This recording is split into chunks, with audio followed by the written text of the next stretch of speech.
what people say, I am not particularly bothered about till they start implementing it.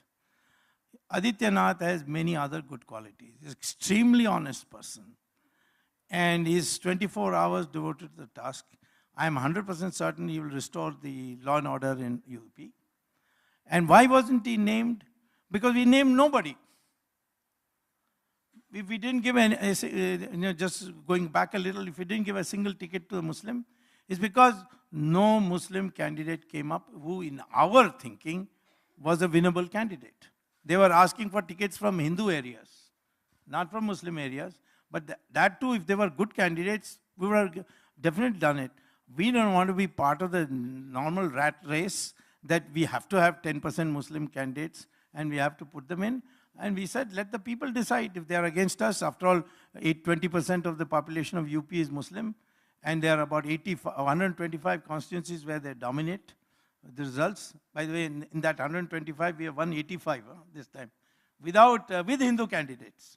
So these things are questions of dynamics of decision making. And I don't think there was any subterfuge. I can say one thing, I never expected that he would be the chief minister candidate. And in the initial stage, his name never came. And then suddenly it appeared because it's found that the consensus seemed to be more in his favor because most of the MLAs who were sampled, they preferred him. And that's why we made him, not because we wanted to hide this from the public. Well, Dr. Swamy, you just said that you're not very concerned with what people say, but what they do. I think, again, that's a sleight of hand, and that's a kind of consolation prize for yourself, because the thing is that very often when political figures say something, it has a subterranean impact on the ground. I'm sure you couldn't have been comfortable with the way Muhammad Akhlaq was pulled out of his house and lynched to death. By whom? By the neighbors, whoever it may be. I know that they were Hindus. You'll agree that you might argue they were not. Let's assume they were ghosts. But he was killed. He was killed by bricks on the suspicion that he had cow meat in his fridge. A 12-year-old boy was strung up and hung on a tree in Jharkhand because of the climate that is being created by political speeches like this. So yes, you're not doing it, but you're creating an environment where that happens. Who was in power when this happened, or this Akhlaq case? Sir, they may have been in power, but like Mr. Modi was in power but doesn't take accountability for what happened in Gujarat, Akhilesh doesn't take accountability for what happened then.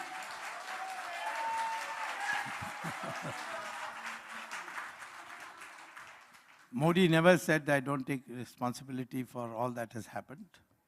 But to say that he was criminally complicit, that is what the courts have to prove. I can't go by your statements. No, let's not go to Gujarat. We have something much more contemporary, as we said. Here, Akhilesh has not even prosecuted them. Not even one person has been prosecuted. They have not filed an FIR naming these people. I'm glad you bring this up, and I'm glad Akhilesh lost because he didn't live by his ideal as the leader. But may I suggest to you and put to you that Sangeet Som and the people who were really bhadkawing the crowd was rewarded by the BJP and given ministerships. Mahesh Sharma was rewarded for what he said. So are we always going to play this tic-tac game? My view of Som and Mahesh Sharma, whom I know both very well, I don't believe they are the type of people who would go and say, kill this man, butcher him, etc. You say that, I can't accept it. Somewhere we have to have some agency which will decide this. Mr. Advani was thought of as a very suave man, but today the Supreme Court may in fact find him deserving of a charge sheet. We are not stopping it. That's because he's no longer politically expedient. No, I mean, you see, you doubt my intentions. No. I'm again going by evidence. Mr. Advani is not crucial to the BJP party anymore. This case has been going on even when Mr. Advani was the But deputy that apart, prime minister. we've never had as strong and muscular leaders as Mr. Modi. When he doesn't tweet about Muhammad Akhlaq, it says something. When he puts Adityanath as CM of UP, it says something. Your code on how a person should believe is something we will never accept. Okay. Okay. Fine. It's your code. I have my code.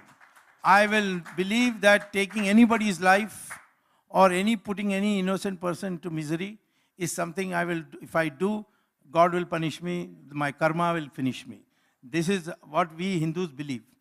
Therefore, I don't believe that these stories. Now, as far as I have addressed several meetings with Adityanath. He's a very good friend of mine. And I've never seen him say this. He went to a riot area and he definitely said, and he specifically targeted the criminal elements who are people who everybody knows who those criminal elements are. He said, he warned you that if you do it, we'll take 10 of you. That's what he said. He didn't say, I will kill 10 Muslims. You show me that tape, I'll be happy to write to him and tell him, Sir, how did you say this? Dr. Swamy, may I suggest to you, as you said, you will not live by my code of conduct. Yeah. I haven't actually articulated mine yet, so I don't know how you're dismissing it. I can guess. You can guess. See, we live with assumptions. May I suggest to you, the political path there could have been to say that if you take anybody's life, I will ensure you land your ass in jail. Yes. Rather than to say, Absolutely. I will take 100 of yours, you know. No, but whether he said it or not, I have no evidence. So if you just Google it, you'll find it. I will Google it. Please, and send you since I have your email address, I'll send it to you.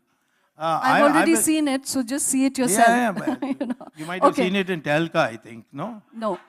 He said it post the Helka, it's happened now. It's post the Helka, okay. And Dr. Swamy, again, I have at no point insinuated anything when I'm having a conversation with you. To insinuate that the Helka, which is a publication I headed in the past as a managing editor, that it had any agenda is again not based on fact. It's not based on evidence. So insinuation is I'll let that pass. Okay. Yeah. I'd just like to say that insinuation is poor intellectual tactic, you know. No, it's not insinuation. I have experienced what you have said. I'll not go into it. It's not important. Okay. Because you have not misused government power to harm me in any way. So I have nothing against you. Okay. Dr. Swamy, just, when we were speaking about, you've just moved a bill for death penalty for cow slaughter. Yeah. Again, why always in excesses, Dr. Swamy? You're really a sonata of excesses now, you know. And one last question, again to stay with Adityanath, if you can explain yourself on cow slaughter. And the second thing is that Adityanath, the first thing that he's done is to create Romeo squads. Your daughter married a Muslim man. These Romeo squads go around disrupting perfectly personal love relationships as a big civilizational affront, you know. Do you defend Romeo squads? Do you defend the idea of love jihad? Do you really believe that Hindu women are foolish enough to be kidnapped by Muslim men and that there should be a vice versa going on, ghar wapasi? Are these things that you really feel intellectually close to? Listen, first of all, I don't think you have read the statement of this morning, where he says, I have very categorically said, couples who are moving freely together, no one should touch them. He has made that statement. So he had got this report that they were disrupting everybody. So he has made that clarity. He has clarified that. So I will not go into that. The second question is, who any individual marries is none of my business. After all, I married a Parsi. Fortunately, I must say, my parents never objected. The Parsis objected because they are a small community. They had a premonition. Because I think they're a small community and they felt, this is losing. I told them that, you see, in the Parsi community, if a man marries outside, he can marry a barmaid in England and their children become Parsis. I had in fact offered one, I have two daughters, I said one of them can be a Parsi. But the Parsi clerics didn't accept. So, I mean, I'm not on this issue, who can marry whom. This is a free choice, you choose it, nobody can come in your way.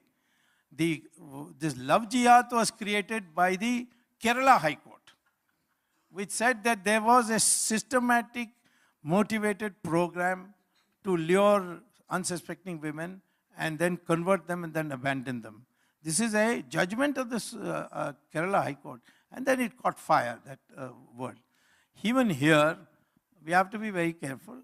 And I certainly think that if any example comes where people of their own free will meet together and they are harassed, I'll be happy to take it up with the Chief Minister and tell him this must stop. We are not for it at all. We are bound by the Constitution. And the Constitution, one day OIC said he was also bound by the Constitution. I said, Constitution says that cow slaughter should be banned. Are you now bound to, will you accept that? He said, no, that part I don't accept. Then I asked him, what about Uniform Civil Code? That's also in the Constitution. He said, that part also I don't accept. In the end, maybe he won't accept the Constitution, but the fact is that when it comes to cow slaughter, it is such a profitable business to export it, particularly to Bangladesh and Pakistan. So there are illegal movements that take place. When I say death sentence, doesn't mean that the moment a person is found to have either slaughtered a cow or he has smuggled out a large number of cows for slaughter, that he should be immediately given the death sentence. The Supreme Court has made it very clear, death sentence can be only in the rarest of rare cases. But we need a deterrent punishment. At the present time, it's on some 5,000 rupees and I think 2 months in jail. That's hardly a punishment. People happily go and come back.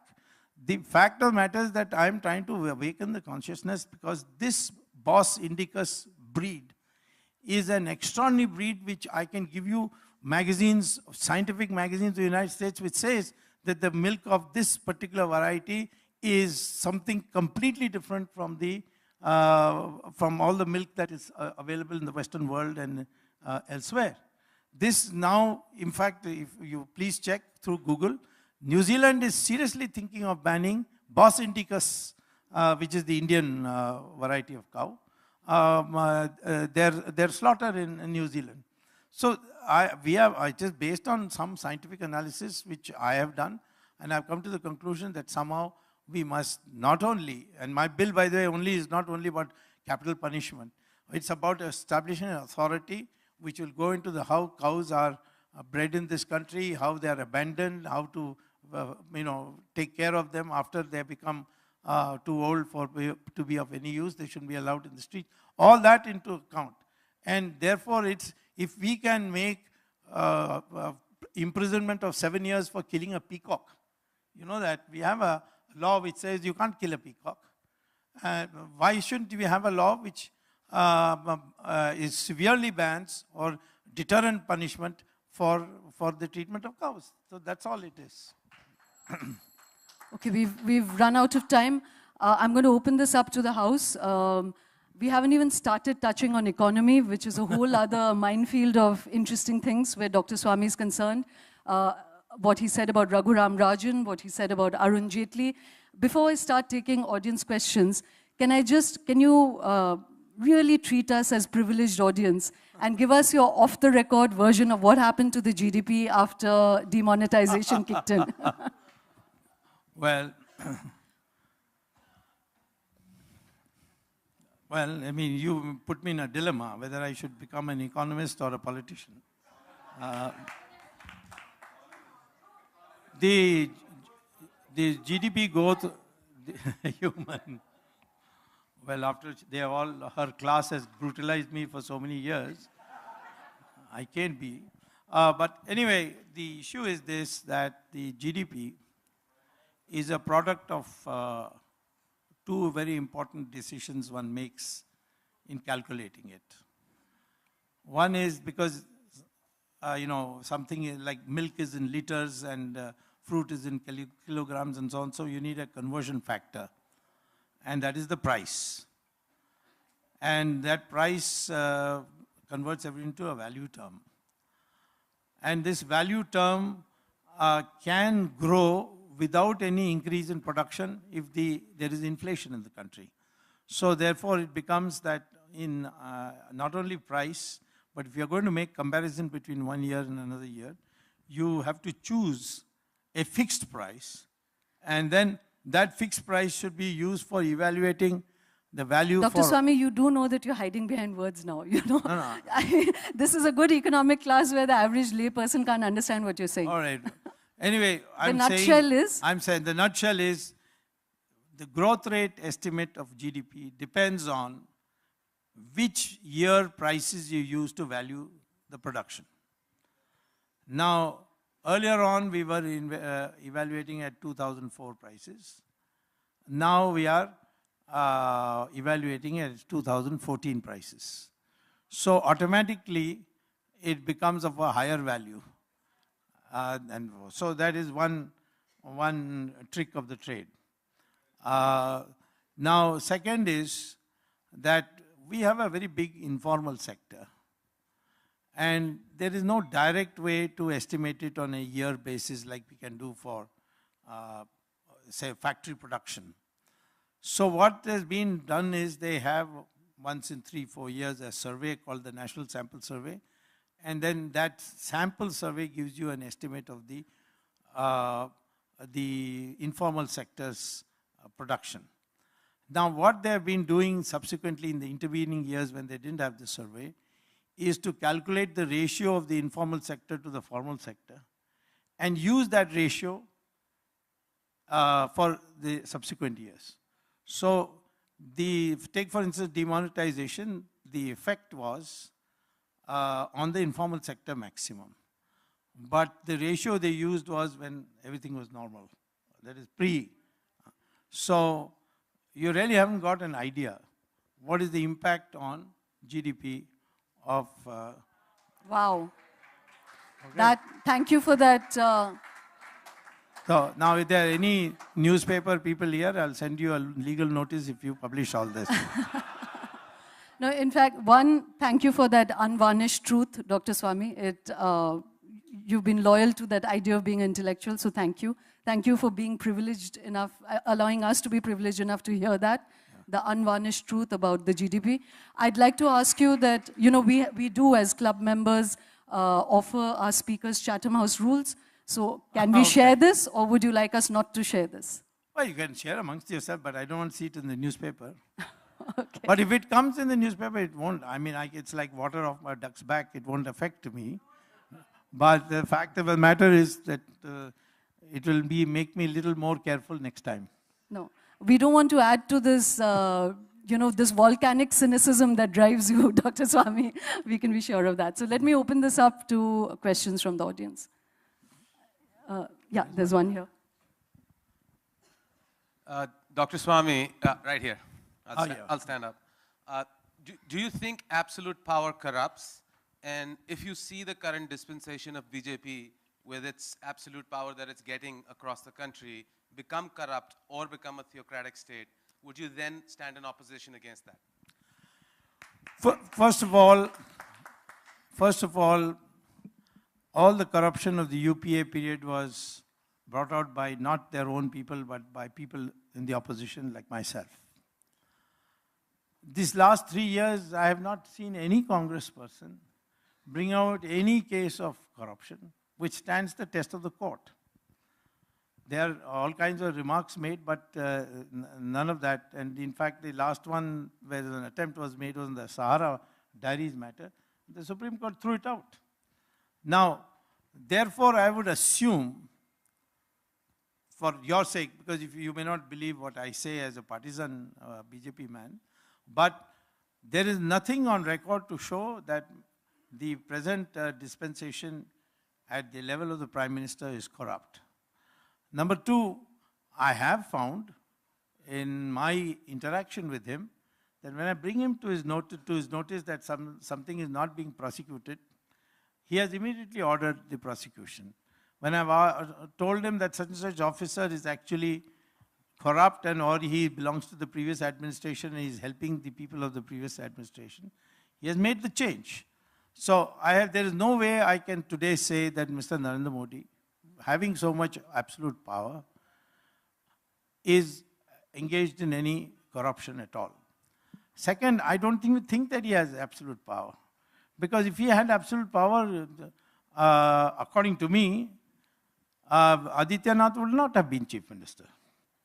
He was not his choice. And yet he yielded. That's big news. That might make it to the news. No, I don't mind it being made into news. But the fact is that this is the truth. For 4-5 days, some other name was there. I think Manu Sinha or something like that. It was one of the ministers' state. And it was the single name. And then suddenly, uh, by other people. They said, no, the person who can manage the MLAs is Adityanath, and that's how he came, and he agreed with it. He didn't disagree with it, he didn't fight it, but he agreed with it, but he never proposed it. The proposal was for Manu Sinha.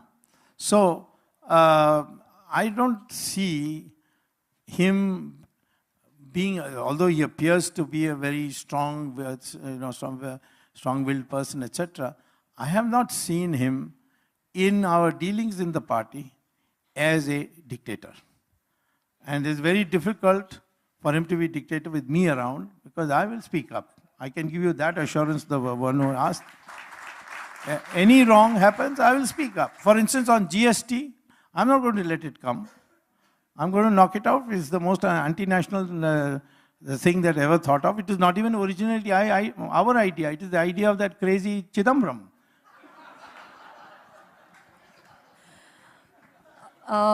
Sorry, I can't see because the light is in. There was one here. And then we'll geographically go there after here that. Also. Okay. Here. Yes, sir. Yes. Today there's Modi, where there's a lot of comments which are being made. What has changed? No, Modi is not the same thing as Modi is India and India is Modi. In fact, there was Har Har Modi, one slogan had come. And Modi immediately put a stop to it, because it's very close to Har Har Mahadev, you see. And therefore, he disallowed it. So I don't think they are two are comparable. And see, you must also know one thing which many people don't realize, although when brought to their attention, they will probably accept. Our party, there is no one family which runs the party, unlike most other parties. Modi's family doesn't run. There's no way Modi can decide who the successor will be. And there are countervailing forces which are, what I will say, passive, but on occasions they can be mobilized. I would not be today a member of parliament, but for the fact that these countervailing forces in our party put its foot down and said no more, because I was supposed to be a Lok Sabha candidate for BJP from New Delhi. And I was forced to leave my old constituency of Bombay and come here by Nitin Gadkari and Rajnath Singh. And then my name was declared, I started working, and the day before my nomination, I get a call that Mr. Jaitley has a hysterical breakdown, saying I'm not a Punjabi and therefore I should not be given the ticket. I never knew that BJP thought in terms of Punjabis and Madrasis. And actually New Delhi has no Punjabis, there's mostly Madrasis anyway. But doesn't matter. But then after that, 2.5 years passed by, and suddenly the countervailing forces said, what is this going on? And that's how I came in. So this party, all said and done, is structured in such a way that one person cannot dominate it. That I am personally convinced from having known them for such a long time. We'll just take one. I'm really sorry. Well, two questions, Payal, if we have time. There's one here. He's been. Let's just go geographically to the back, because we haven't taken any from there. One there, and then Saeed. Yeah.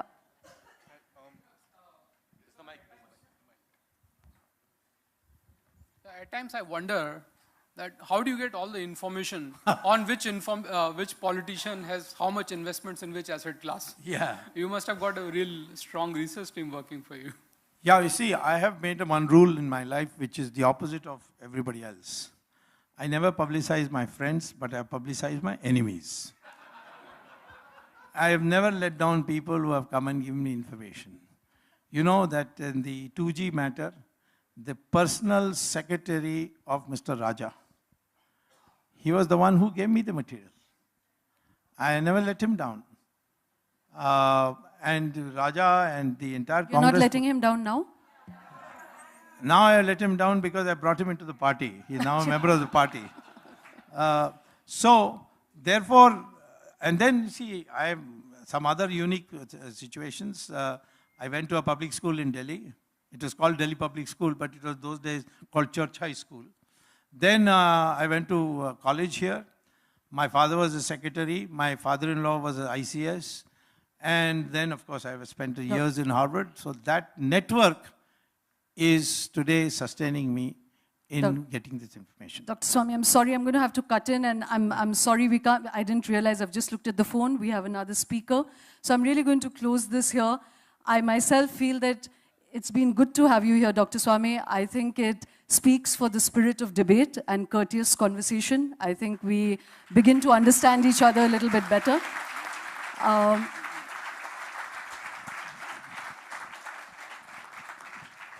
I hope that this exiling of each other doesn't happen. Yes, there are some differences in opinion, but we have been reaching out to the BJP, and I hope you're our emissary to get more of your party to come here, to speak with us, to take on questions that we'd like to ask. Maybe I'll ask Adityanath to come here. Yes, I'd like that. I'd like that. So thank you very much. This is not a finished conversation. I didn't mean it facetiously. We should have Dr. Swamy back to test and challenge his views. On many grounds, I did give him a free pass. I would love to challenge him more. But let's put an end to this conversation. Thank you very much. I just want to end with one thing which did bother me a little bit, is when you said that how would Hindu minorities have been treated in Muslim majority countries, that Muslims are treated so well in our country. I say this as a Hindu, I say this as a proud Indian, that I'm ashamed of how Muslims are treated in our country, because if you read the Sachar Committee report, Muslims are in many ways in a worse position than Dalits, and there is much to be done, much positive things to be done to really lift this country to where it should be, with the spirit that imbues Hinduism, rather than exacerbating the separations, Dr. Swamy. And I hope you become an eloquent crusader for that. Thank you so much. I'm not going to let you have the last word.